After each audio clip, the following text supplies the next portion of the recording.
आसान नहीं था ये भोजपुरी में रैप करना, क्योंकि भोजपुरी में अभी आप देख सकती हैं पूरा इंटरनेट पे कि पूरा अश्लीलता से कुछ ज्यादा लोग परोसते हैं, लेकिन जितना लोग सोशल मीडिया पे दिखाते हैं उतना भी अश्लीलता नहीं है भोजपुरी इंडस्ट्री में। मैं जब स्कूल में पढ़ता था तो मेरे एक टीचर थे, प्रभात सर उनका नाम था, तो वो मुझे क्लास में गाना गवाते थे। मैं छोटा था, गाता था, सारे बच्चे होमवर्क करके नहीं आते थे तो उनको पनिशमेंट मिलती थी और मुझे बोला तुम गाना गा के सुनाओ।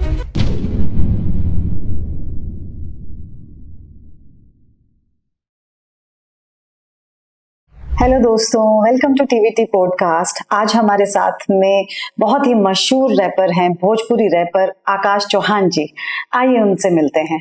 Hello Akash ji. Thank you. और आपके पॉडकास्ट के माध्यम से जो भी मुझे देख रहे हैं उन सबको मेरा तहे दिल से शुक्रिया, आपको भी शुक्रिया, और मुझे जो यहाँ बुलाया मैनेजमेंट उनको भी बहुत बहुत शुक्रिया। आकाश जी, बड़ी ही इंटरेस्टिंग जर्नी है आपकी, जो अभी तक मैंने आपसे सुना। मैं चाहती हूँ हमारे व्यूअर्स भी सुने। मैं जानना चाहूंगी कि रैपिंग एक अपने आप में डिफरेंट फील्ड है, बिल्कुल, और स्पेशली भोजपुरी में है। ये कैसे आया? स्पेशल आपने भोजपुरी को ही क्यों चला और क्या आपकी जर्नी रही? आसान नहीं था ये भोजपुरी में रैप करना, क्योंकि भोजपुरी में अभी आप देख सकती हैं पूरा इंटरनेट पे कि पूरा अश्लीलता से कुछ ज्यादा लोग परोसते हैं, लेकिन जितना लोग सोशल मीडिया पे दिखाते हैं उतना भी अश्लीलता नहीं है भोजपुरी इंडस्ट्री में।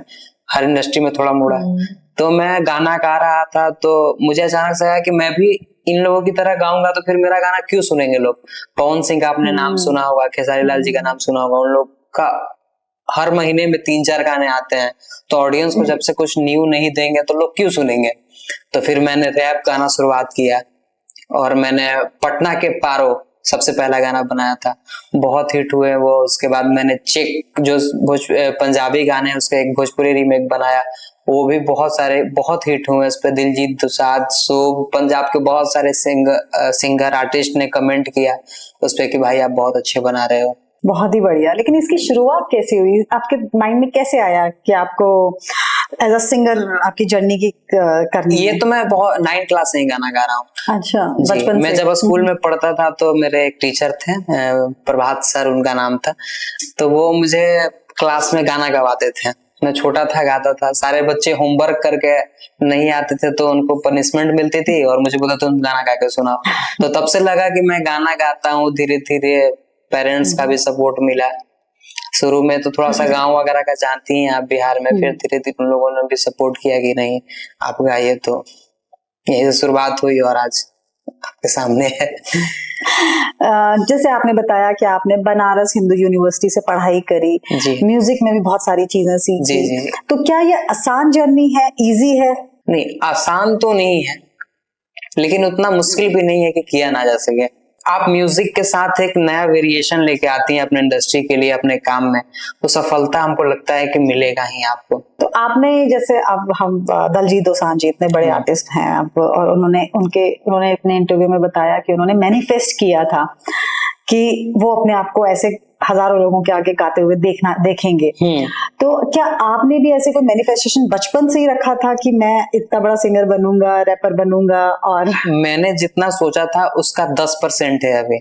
अच्छा। मुझे भी मेरे भोजपुरी को ग्लोबल वो करना है, क्योंकि ये जो मेरा गाना भी रैप सॉन्ग आया था आरा से बानी, बहुत लोग इंग्लैंड से, कनाडा से लोग स्टोरी लगा रहे थे, मेंशन कर रहे थे कि भाई हमारे बिहार में इतने लोग हैं जो बाहर रहते हैं, बहुत ज्यादा लोग हैं, उनको भी कुछ अलग तरीके के गाने चाहिए, लेकिन उनको मिल नहीं पाती इंडस्ट्री से अश्लीलता की वजह से।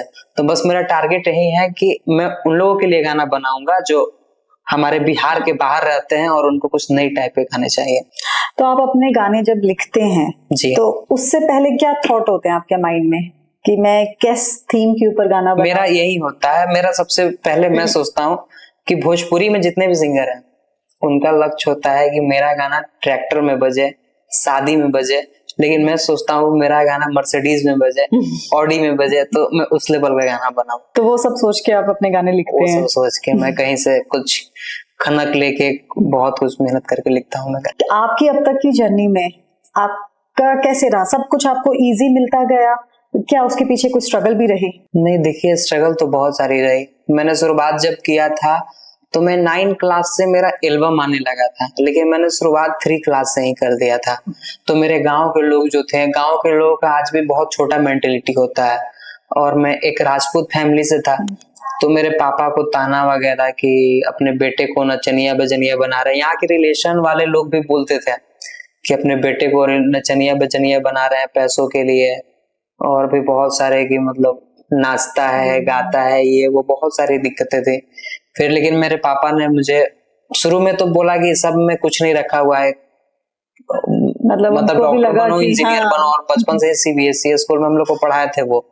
तो मैं बनाता रहा, जिद करते रहा, जिद के आगे 9 क्लास जब आया तो मैं एक शो के लिए मेरे पास ऑफर आया कि आप एक शो में आइए। तो मैं घर पे बहुत अपने वो किया कि नहीं मैं जाऊंगा। तो मुझे पापा उस दिन समझाए कि तुम जाओगे ठीक है, लेकिन जब तुम स्टेज पे गाना गाओगे तो लोग तुम्हें नीचे उतार देंगे, तब इससे ज्यादा कहीं तुम्हें शर्मिंदगी होगी जितना मैं बोल रहा हूँ। तो क्योंकि कुछ सीख के नहीं जाओगे, कुछ जान के नहीं जाओगे, सुर क्या होता है, ताल क्या होता है, तो लोग ऐसे ही करेंगे। तो उसके लिए मुझे एक मेरे गुरुजी थे जो मेरे गांव पे हमको सिखाए। फिर उसके बाद 10th पास किया मैं, धीरे धीरे गाने भी आने लगे, लोग जानने लगे, बहुत सारे जगह से ऑफर आने लगी, बहुत सारे लेबल के साथ मैंने गाना गाया। तो वहीं बनारस में चला गया। उसके बाद बनारस में मैं गया तो मैं ज्वाइन किया सेमी क्लासिकल, एक बीएचयू के गुरुजी थे उनके पास। तो मैं देखा कि वहां पे जो माहौल है, वहां आपको प्रोफेसर वाला माहौल है। बनारस में हमारे बहुत सारे हमारे वो होते हैं, लड़के होते हैं यहाँ के बिहार के, जो गाना गाते हैं तो सोचते हैं मैं बनारस जाके पढ़ूंगा तो मैं वो हो जाऊंगा। ठीक है, ज्ञान लेना जरूरी है, लेकिन वहां के जो टीचर थे उनका लक्ष्य था प्रोफेसर बनाना म्यूजिक में, कि मेरा किसी स्कूल में नौकरी लग जाए, मेरा किसी कॉलेज में मैं म्यूजिक का प्रोफेसर बन जाऊं। लेकिन मैं सोचा था कि यहाँ तो मेरा सपना और मैं बढ़ाने आया था, मेरा छोटा हो रहा है। यहाँ तो मुझे प्रोफेसर बनाने के में लग गए लोग, मुझे हीरो बनना है। तो फिर मैं उन लोगों को धीरे धीरे छोड़ के और भोजपुरी इंडस्ट्री में लग गया। फिर मैंने भोजपुरी में धीरे धीरे सिर्फ अपने बल पे, मेरे ना पापा किसी को जानते थे ना मेरे बाबा, मतलब इस फील्ड में कोई था ही नहीं। मैंने आज मेरा फेसबुक इंस्टा, बिहार के कोई भी ऐसे बड़े सुपरस्टार नहीं है जिनके साथ मैंने काम नहीं किया। पवन सिंह के साथ रिश्ता बनाया, केसारी जी के साथ रिश्ता बनाया, बहुत स्ट्रगलिंग किया, रात भर स्टेशन पे सोना जाना, आते जाता है, मुश्किल रहा आपके लिए भी। हाँ, धीरे धीरे एड शूट मिला मुझे ऐड करने के लिए साथ में, उसके लिए 20 दिन पीछे दौड़ रहा हूँ कि कब शूट होगा, कब क्या होगा, क्योंकि वो उनकी भी अपनी एक वो पर्सनालिटी है, उनको भी अपना फिल्म शूट, एल्बम शूट, तो उनकी भी गलती नहीं है, वो भी अपने स्टारडम को फॉलो कर रहे हैं। तो ये चीज उतना आसान नहीं रहा, काफी मेहनत रही इस चीज में। कितने साल आपको ऐसा लगता है कि आपका स्ट्रगलिंग फेज कितने साल का रहा, और फिर उसके बाद आपकी जो सक्सेस आपने देखी उसकी क्या फीलिंग रही? बेसिकली देखा जाए तो 5 साल तो मैं नॉन स्टॉप मेहनत कर रहा हूँ। उससे पहले मैं गाता भी था, पढ़ता भी था, लेकिन मैं 10th पास होने के बाद देखा जाए तो पढ़ाई छोड़ ही दिया हूँ। उसके बाद सिर्फ गाना के फील्ड में ही हूँ। तो जब मेरा पहला गाना बजा ये रैप वाला, मतलब ग्लोबल लेवल पे तो यही बजा, ये जो आरा से बानी, तो इसके बाद से बहुत खुशी हुई। अब सपना है कि मैं भी दिलजीत जी की तरह एक वो करूं जिस मेरे भी शो में बहुत लोग आए, ऐसा कुछ अब सपना है आगे करने का। तो अब आपकी इतनी अचीवमेंट हो गई है और अब कितने लोग आपको जानने लगे हैं, तो जो आपके लिए अब बुरा बोलते थे, क्या उनका बिहेवियर चेंज हो गया आपके लिए? अब सामने तो मुंह पे बोलने का वो है नहीं, क्योंकि मैं अपने पैसों से कार वगैरह सब कुछ ले लिया, दिल्ली में रहने लगा, तो गांव के लोग का तो अब मुंह पे बोलने का वो है नहीं, किस मुंह से बोलेंगे, पहले मुझे नकारते थे।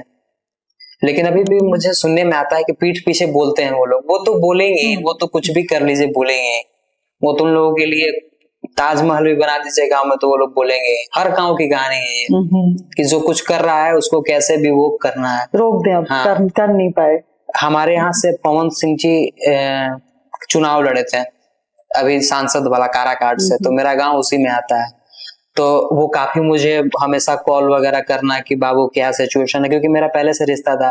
तो उसके लिए लोग कितना मेरे अगल बगल के कि नचनिया बजनिया इसके वजह से वोट नहीं देंगे, वो हालांकि उन लोगों को सपोर्ट करना चाहिए कि घर का बेटा है, इसको सपोर्ट करेंगे, कितना आगे जा रहा है, लेकिन उन लोगों की ऐसी मानसिकता है तो क्या कर सकते हैं।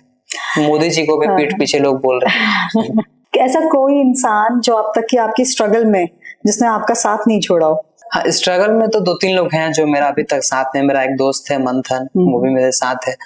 जय एक है दोस्त है। मेरे बड़े भैया हैं प्रकाश सिंह, वो भी पहले भी मुझे गाइड करते थे कि मार्केटिंग, मतलब वो उनकी बिजनेस भी है, तो वो मुझे मार्केटिंग का कि कैसे प्रमोशन करो, क्या क्या करो, तो उन्हीं का ही आइडियाज होता है, तो मैं हमेशा उनको फॉलो करता हूँ।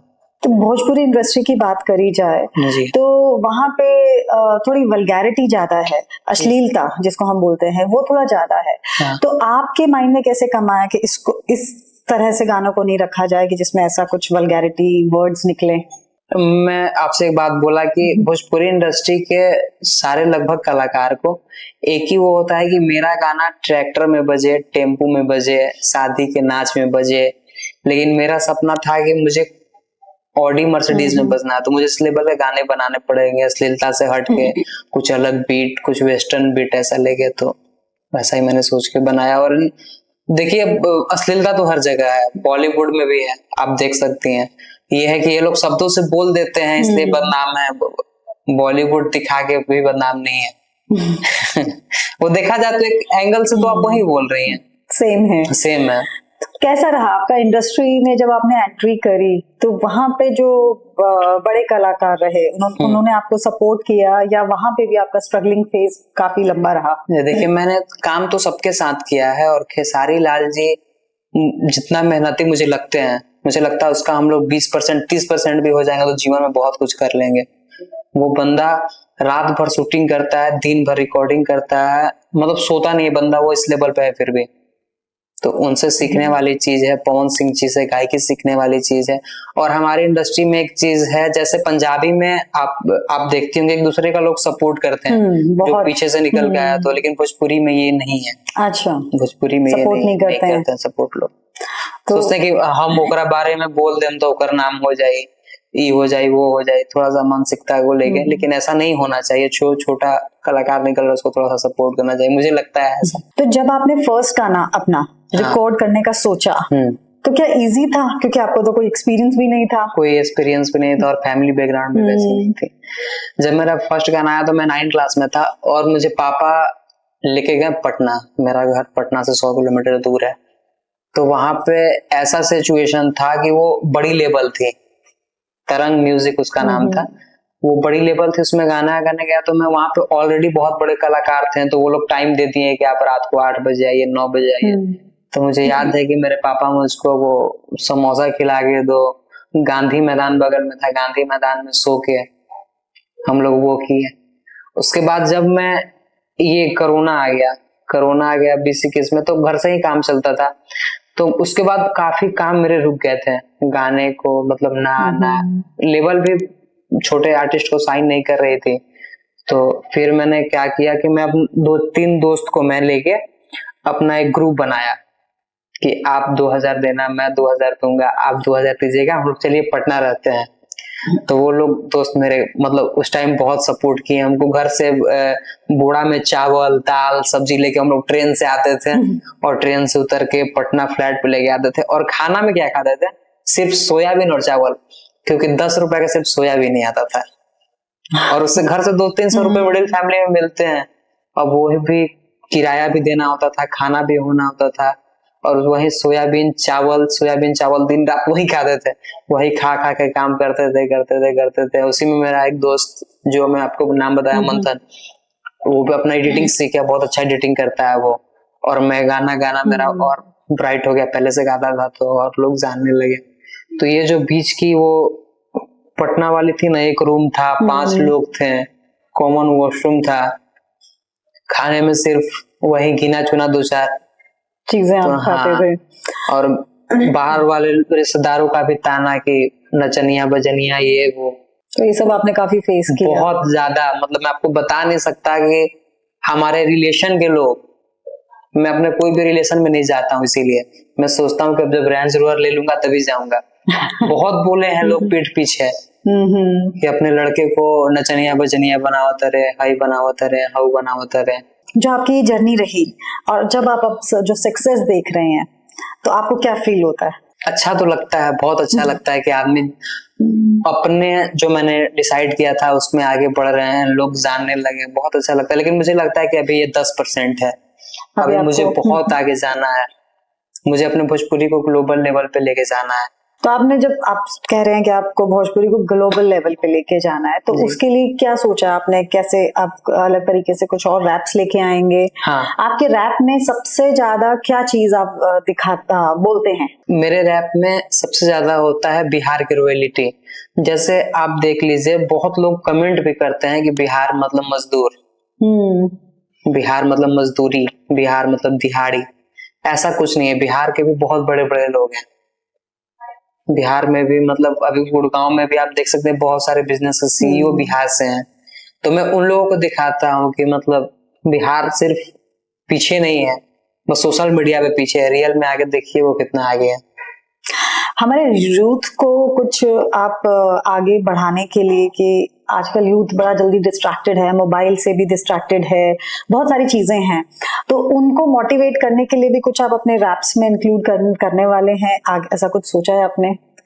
अभी तो ऐसा नहीं सोचा, पर आपने बोला तो मैं जरूर इसके पीछे कुछ सोचूंगा। अभी तो मेरा 2-3 प्रोजेक्ट आया है ऐसे रॉयलिटी को लेके बिहार के, और आ भी रहे हैं धीरे धीरे, लेकिन इसको भी मैं ऐड करता हूँ। तो आपने इतने बड़े बड़े स्टार्स के साथ काम किया जी, तो उससे आपने कुछ सीखा, कुछ एक्सपीरियंस उनके साथ में कैसा लग रहा? मैंने पावर स्टार हमारे इंडस्ट्री के जो बोले जाते हैं, उनसे मैंने बहुत कुछ सीखा कि कैसे एक लेवल को मेंटेन करते हैं, कैसे वो इस तरह के इंसान है ना कि उनको पैसा बोलते हैं, हमको पैसा लेके मरना नहीं है, मुझे अपने काम में लगाना है।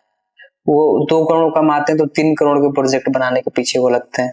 तो वो चीज मुझे लगा कि मुझे सिर्फ पैसे नहीं कमाने हैं, वो कमाना है, एक लेवल कमाना है भोजपुरी में। उसके लिए जितने पैसे लेंगे लगाओ, आंख बंद करके लगाओ, 2 साल और सोयाबीन और चावल खाएंगे, लेकिन पैसे को गाने में लगाओ। ये चीज उनसे सीखा मैं। और ट्रेंडिंग स्टार जो मैंने बताया है, उनसे मेहनत सीखा मैंने कि मेहनत क्या होती है। इतने बड़े लेवल पे होके वो बोलते हैं कि आपको मार्केट में हिट होना सिर्फ चुनौती नहीं है, आप मार्केट में हिट होने के बाद उस लेवल को मेंटेन कर रहे हैं, ये कैसे कर रहे हैं, ये ज्यादा जरूरी है। आजकल शॉर्ट चीजों का जमाना आ गया है, रील भी 15 सेकंड में लोग 15 सेकंड में, तो आप वो 15 सेकंड अपने गाने में कैसे कैप्चर करोगे? मैं गाने को इसीलिए फास्ट बनाता हूँ। अच्छा, मेरे गाने आप सुनिएगा तो उसमें काफी फास्ट होता है पूरा। उसी में मैं सोचता हूँ कि 30 सेकंड में एक स्टोरी टाइप का मैं वो कैप्चर कर लूं, गाने के बीच में एक वैसा लगाता हूँ मैं। क्या आपके ज्यादातर ट्रेंडिंग वर्ड्स रहते हैं गानों में? नहीं, ऐसा कुछ नहीं है, मैं जो जेन्युइन वर्ड लगते हैं वही डालता हूँ मैं। ट्रेंडिंग ऐसा कुछ सोच के नहीं डालता हूँ। आप अपने रैप को कॉन्सर्ट्स में भी गाना चाहेंगे ऐसा करके? हाँ, ये मेरा देखिए, अभी भोजपुरी में जो शो वगैरह होते हैं वो काफी छोटे लेवल पे होते हैं, इसीलिए पूछा मैंने। हाँ, काफी छोटे लेवल पे होते हैं। वो एक स्टेज हो गया, उसको में 3-4 डांसर डांस कर रही हैं, वो बड़े लेवल पे कोई नहीं दिखा पा रहा है। हालांकि बहुत सारे कलाकार हैं, बहुत अच्छा गाते हैं, लेकिन ये मेरा सपना है कि एक जैसे इन लोगों की होती है पंजाबी सिंगर्स होगी, वैसे मुझे करना है।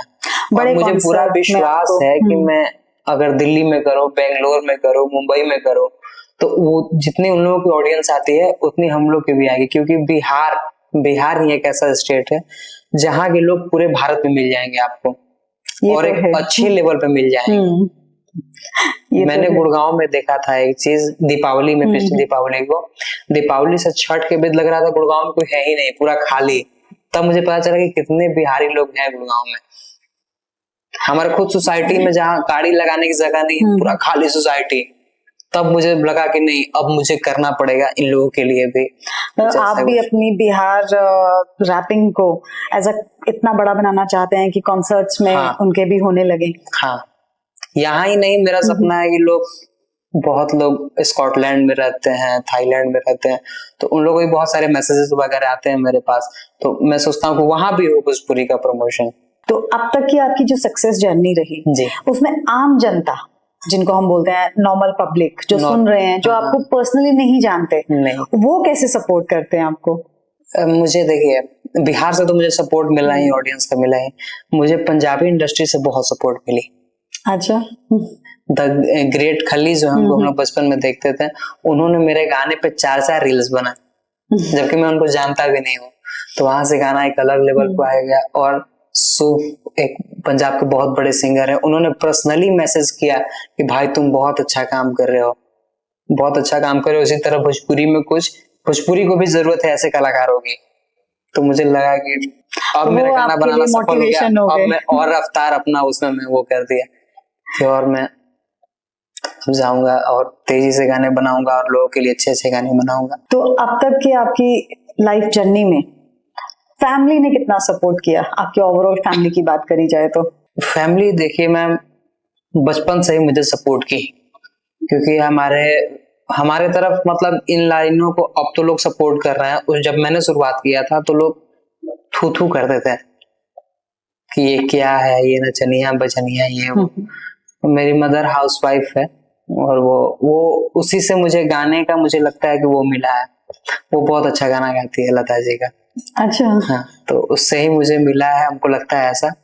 और भाई का सपोर्ट मिला मुझे, जहाँ नहीं सपोर्ट चाहिए फाइनेंशियल ये वो सारा कुछ सपोर्ट मिला मुझे, अभी भी मिल रहा है। दोस्तों का भरपूर सपोर्ट मिला, पापा का स्ट्रगल समय में वो एडवोकेट हैं, उसके बदौलत अपना काम छोड़ के मुझे शो वगैरह मिले गए। तो ये फैमिली हमको लगता है कि कहीं ना कहीं बहुत जरूरी है आपको आगे बढ़ाने में। फैमिली अगर आपके साथ है तो आपके सक्सेस में 4x लग जाता है। तो ये हमको लगता है कि फैमिली का मुझे बहुत सपोर्ट मिला, दोस्तों का भी बहुत सपोर्ट मिला, अभी भी मिल रहा है। और मैं एक ऐसा इंसान हूँ कि मैं सबको लेके चलता हूँ। जैसे मेरा आपका दोस्ती हुआ, तो जब मेरे स्ट्रगल पीरियड में दोस्ती हुआ और आप मेरा सपोर्ट कर दी एक बार भी, तो मैं जीवन भर, आप कभी भी फोन करके बोल दीजिए कि आप आज, मेरे पास पैसे नहीं है तो मैं पैसे से नहीं करूंगा, बॉडी से कर दूंगा, पैसे हैं तो पैसे से कर दूंगा, लेकिन मैं सोचता हूँ कि जीवन भर उस रिश्ते को निभाया जाए जो रिश्ता एक बार बन गया। हमने अभी तक ये देखा कि आपका सब कुछ बहुत ही पॉजिटिव वे रहा, मतलब अभी तक आउटकम जिसकी हम बात करते हैं वो पॉजिटिव रहा। क्या उसका कोई नेगेटिव ड्रॉबैक भी आपने देखा आपके अभी तक की जर्नी का? सबसे बड़ा चुनौती है कि जब आप मिडिल फैमिली से होके कोई बड़े सपने देखते हैं तो सबसे बड़ा दिक्कत आता है पैसों का। जब मैं 10th में गया और मैं लेबल के साथ काम करने पे वो लोग उतना भाव दे नहीं रहे थे, तो मैंने सोचा कि अपना मैं ऑफिशियल स्टार्ट करता हूँ। तो उसके लिए रिकॉर्डिंग के लिए पैसे, राइटर को पैसे, म्यूजिक डायरेक्टर को पैसे। तो घर से मैं जब मांगता था ना तो मिल तो जाती थी, लेकिन पेरेंट्स लोगों का एक चेहरे पे वो दिखता था, क्योंकि वो भी मिडिल फैमिली में उतने पैसे और होते उनको भी नहीं पता कि अब इसका क्या रिजल्ट मिलेगा, क्या रहेगा। हाँ, ये चीज होता है कि माँ बाप पढ़ाई में बीटेक में 4 लाख मांगेगा, 6 लाख मांगेगा तो कहीं से लाके दे देंगे, एक बार भी नहीं पूछेंगे।